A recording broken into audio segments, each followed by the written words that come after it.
Hello and welcome to another one of Ingenium Books virtual book launches. I'm here today with Henrik Mondrup. Hi, Henrik. Hello. So we are Ingenium Books. I'm Bonnie Wagner-Stafford, co-founder of Ingenium Books, and Henrik is launching his book, Achieving Change, a practical guide to online courses for workplace learning. This is a timely topic, I would say, more timely than we could ever have known when we first started working together on the book. Henrik, you hadn't, of course, who had foreseen a pandemic, but the COVID-19 situation has certainly heightened the need for online learning, I would say. Would you agree? I definitely agree. And I think there are a lot of people who have been pushed forward to embrace online learning compared to before COVID. Right. So the purpose of today is really to let people get to know you a little bit and hear about your book.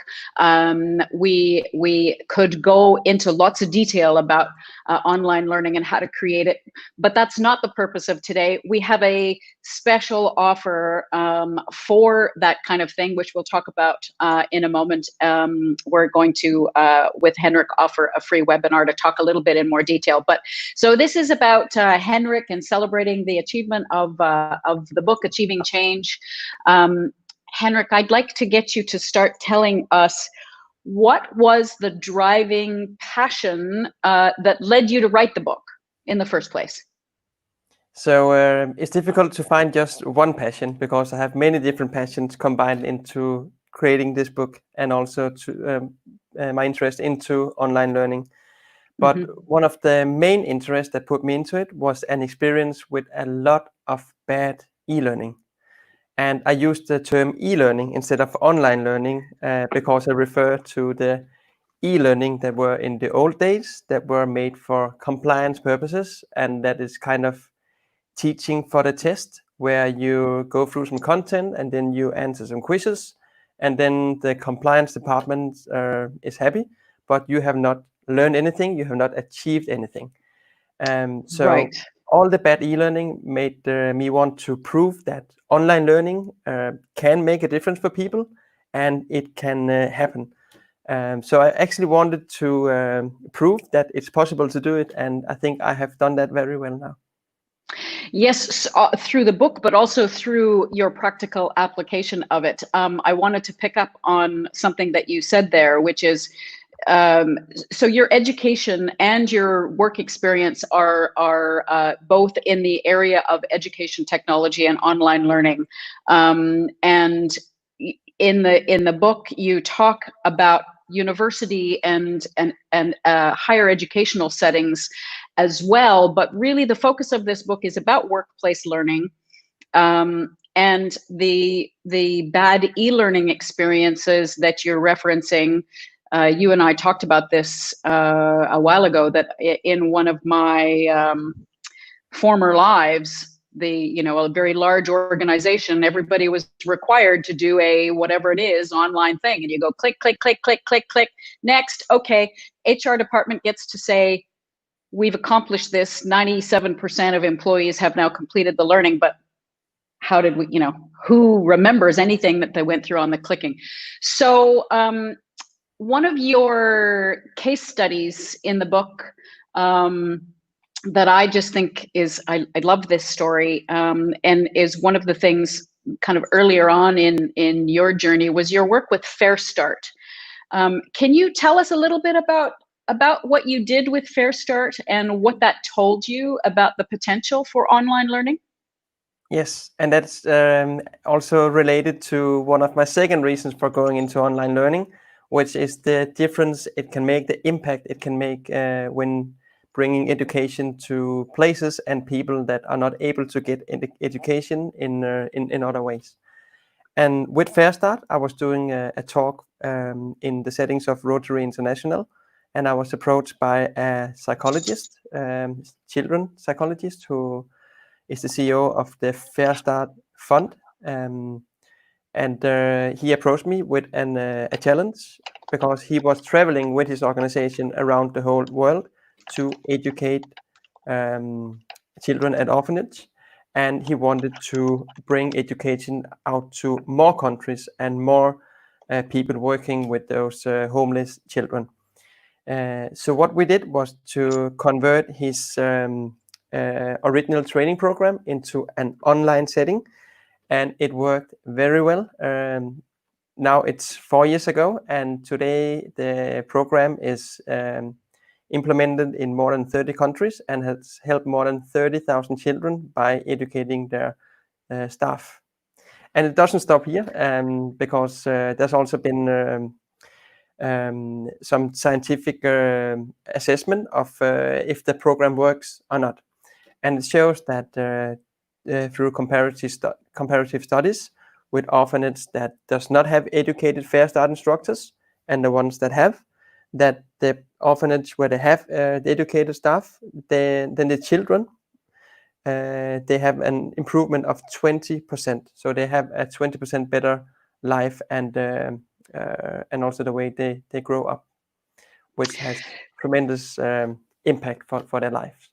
Right. So it's more than a digital concept. It's more than an educational concept. This is an application that can dramatically improve the lives of people who otherwise wouldn't have these opportunities.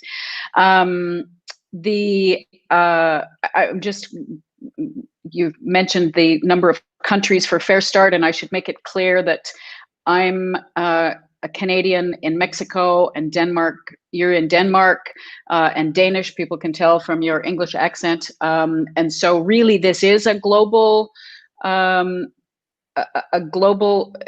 topic of global interest, and for organizations like Fair Start or many others where they're decentralized or dealing with a pandemic situation where you can no longer gather people into a classroom.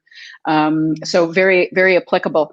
Another one of the concepts in terms of setting up in the book why a new approach to online learning is important. You talk about what is the gas pump pedagogy, dumping information in. Can you explain what you're talking about that? And I've got the term wrong, but can you explain what you're talking about with that? Yes. And that's one thing that I think is very important to understand also and to move away from. And that is the perception that you can take a student and then you can fill water in the head of the student, or knowledge as if it was water. When I create online learning with the method I have developed, and which has scientific proof that it works through different settings, instead of just viewing the student as like a unit or a glass you can fill in knowledge, then instead you have to create a connection with practice, and you also have to facilitate reflection. And that is like the opposite of the petrol pump pedagogy. So that's it, petrol pump, yes. And the traditional education systems, our university systems, do you see that they are making progress in this way? One of the things at the beginning of the book is you say, you take an operating theater in a hospital and look at it 100 years ago and look at it today, and it will look quite different. And you take the university lecture hall from 100 years ago and the university lecture hall from today, and they will look very much the same. Are you seeing some progress on that front in terms of a recognition that education needs to be handled a little differently? And I see it somewhere, and somewhere I don't.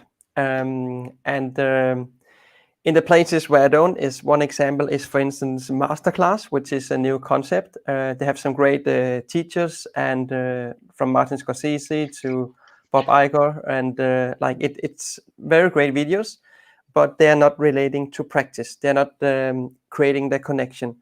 So you have to be a special type of person with a higher education, I would say, to be able to take that knowledge and apply it into your own practice. And I see that among most of the online learning that's happening today, that it's not creating this connection. And in my point of view, knowledge is worth nothing if you're not able to apply it into your daily life where it makes a difference. Right, which And is that said, there are some universities who are embracing online learning in a great way. However, I will still say that it's only for higher educated people who have the right prerequisites for learning. Right. So that business about taking the information and having the ability to apply it on the job is really where the rubber hits the road, to use a North American phrase. Maybe it's only a Canadian phrase. I don't know. The rubber hits the road. But for workplaces where companies, organizations invest time and money developing their teaching and training programs, take the employees out of their regular workday to subject them to the training. So the ROI, the return on the investment for that, can be a waste or zero if there is not these checks and balances in place to make sure that they're able to, the employees are able to take what they've learned and change the behavior when they get back to the job. So in that vein, Henrik, what is more important? How the brain learns or the technology? I think those two things are either one or both things can trip workplace educators up when they're trying to put together their training programs. What would you say is most important? It is a difficult question to ask because there are some ways the brain works that need to be facilitated online through some technology that needs to support that. But I would say that having knowledge about how the brain works and how it learns is the most important thing to know, because then you can tailor make the technology to make it work. And when you talk about technology, we can also take, for instance, video and video quality. I see some educators and online courses who have crisp video with very good quality, but the content is not the sound. It's not waste, but it's very bad designed, and there's no, again, connection to practice. There's no user journey, and I think that part is the most important. So taking the learner into consideration and also how he or she prefers to learn. Right. I realize that we haven't shown folks either watching live or on the replay, because this is going to be available and is available on both YouTube and Facebook, and we'll be sharing it elsewhere as well. But can you hold up a copy of the book so people can see what it looks like? Yes, I definitely can. I have a copy right here. So this is the final cover, and also with some great endorsements on the back from some great people. From universities and workplaces.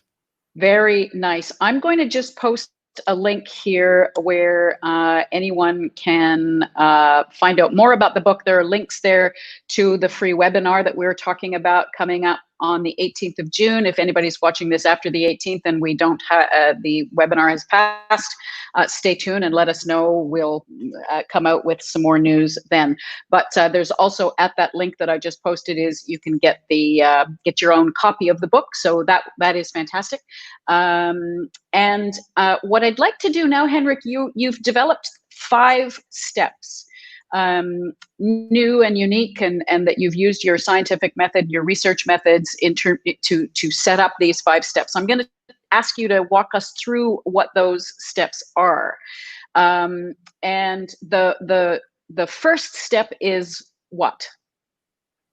Yeah, I just want to step one level back and say that the steps are created by reading a lot of different literature, all the way back from Aristotle to the most contemporary today about how the brain works and neuroscience and neuropedagogy, and then combined with my hands-on experiences. And then I have done my very best to combine them into 5 simple steps that you can use when you develop online learning. And the first step is to know how the brain works, because that is the foundation to know how you're going to design the whole learning experience for your learners. So having knowledge about how new knowledge is added to existing knowledge, and also how you can promote something called transformative learning, which is very hot those days because it makes people able to relearn and learn to do new things in new ways, and also how social learning impacts like the learning experience. So that's the first step in my 5-step approach. Great. And then once your book provides a foundation for that, then once you understand how the brain works, what's step 2? Yes, step 2 is about initiating course development. So that's when you go down and find the learning goals for your whole for your online course, and then find out what content should there be to support those learning goals, and what tools can we give to the learners so they're able to apply the new knowledge into practice, and also how can we make them reflect in a way that make them think about what happened when they applied the new knowledge, and how they can improve in the future. Great. All right. Then understand how the brain works, initiate your course development. Step 3 would be what? That's about how you engage the learner. So that's more now we go down and get ready. We're getting ready for writing down our content. So it's how you can use different approaches to create motivation for the learner and to engage them in the videos you're doing. Also how you can use ethos, pathos, and logos, and why that's important. And also verbal and non-verbal expressions, and just how you can engage the learner. And I'm interested in this because this is really very different from the petrol pump pedagogy where you just try to dump the knowledge in. What is it about the engagement that makes this approach to online learning so much more effective? In my point of view, it is combining the knowledge you get, and then with the practical experience you get on the workplace. So actually you're able to apply the knowledge on the workplace and to get a feeling of how it improves you every day. And then also creating the connection to having some, it could be some group work with some colleagues where you discuss and reflect about, also co-create knowledge together. So you can develop your own way of using the methods and knowledge and tools to your specific workplace. Great. Okay.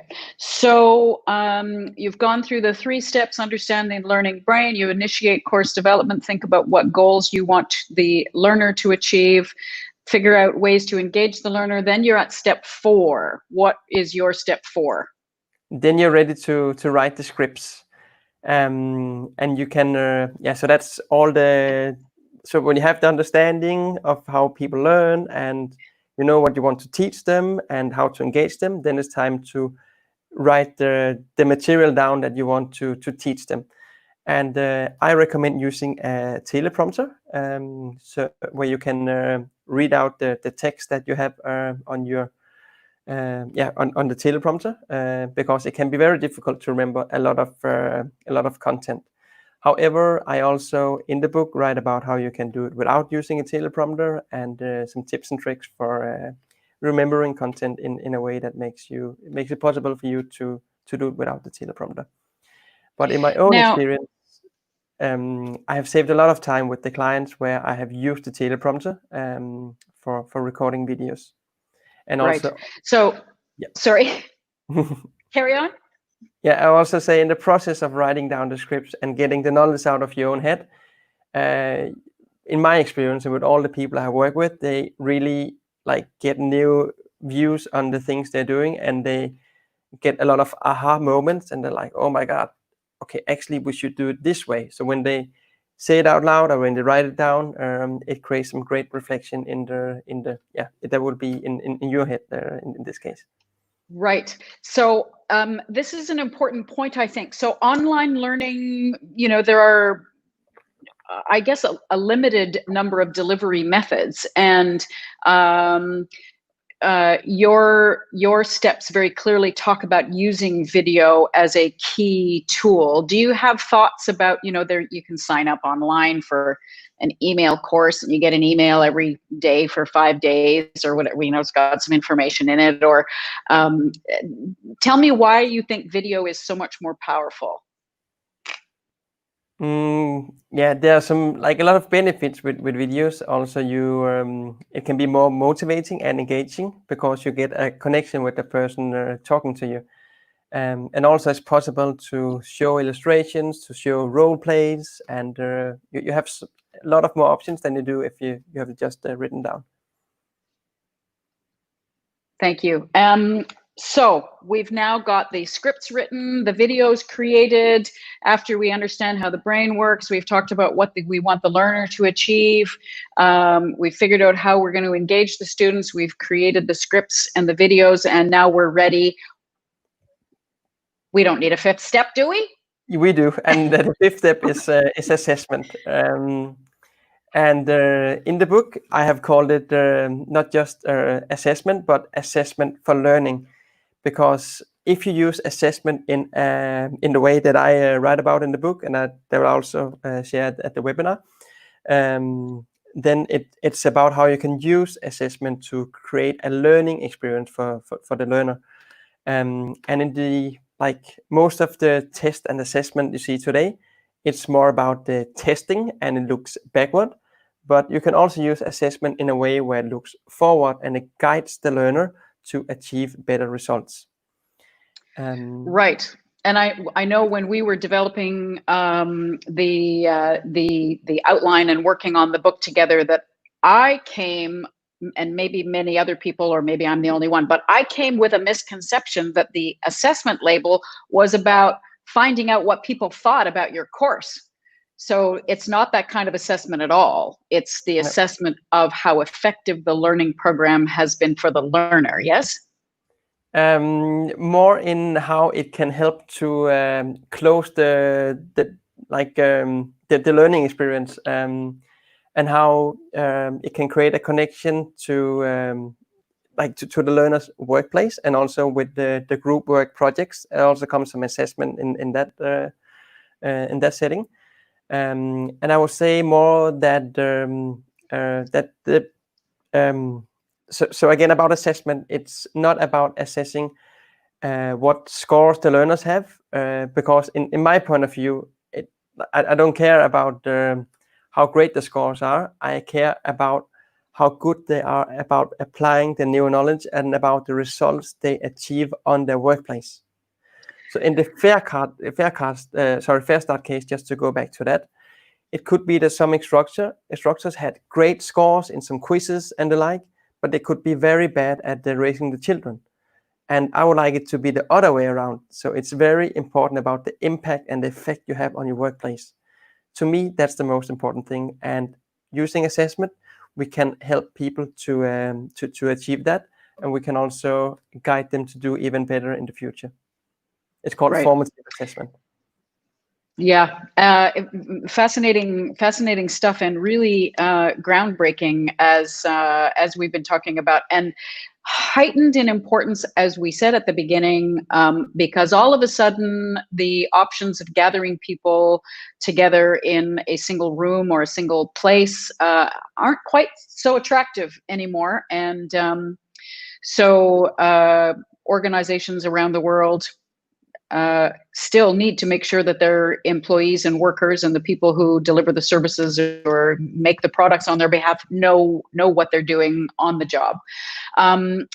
We're closing in on our promised 30 minutes, and I wanted to just take a moment and also ask you if you could tell us, since we've been working on the book together, you've actually launched a new endeavor where you apply the 5 steps that you're writing about in achieving change. But can you tell us about the new endeavor that you've launched? Yes, right now it's only in Denmark, but we're going to scale to all of Europe and probably also US within the next few years. And we are prepared for that. And but in Danish right now, it's an initiative for relatives to mental illness. So through educating people who are relatives to a sick person, we create a difference for them. Among the relatives to mental illness, 1 out of 4, they will become sick themselves because it's so stressful to be a relative. And with using the Achieving Change method, we have scientific proof that we move 36% out of those people out of the risk of getting sick. So it's like significant results, and it's possible because I use the method I have developed, and because I take starting point in the learner, and I look at what should they be able to achieve of results in the daily life rather than are they able to answer this test. Yeah, it's fascinating and a much needed resource, I would say, and that gets quite a bit of discussion here on the North American side as well in terms of how people support loved ones who are suffering from mental illness. So we didn't talk about this in as we were preparing how we were going to discuss today, but I wonder if you might think about and leave us with some thoughts about what your vision for the future is of online learning. We kind of talk about that a little bit at the end of the book, but so you know, we've with the book journey, the Achieving Change journey, we've laid the groundwork on where education has come from, and we've said here's a way to make online learning much more effective for the workplace. Where do you think, and then here we are in the middle of a pandemic, where do you think and hope the approach to online learning is going to go in the future? I would say it also depends on the technology, but I hope that it will be more tailor-made to each student, and that we can use AI to create chatbots that can be personal assistants, or like it also depends on the learning goals. If it's people working with wind turbines, or if it's relative to mental illness, it's 2 different skills they need to learn. But I think the technology will make it more personal and more personal experience for the learner, and that they will get teaching assistants, so to say, so a person who will guide them, who will be artificial and who will ask them questions, reflective questions, ask about how everything is going, and more be like a learning friend.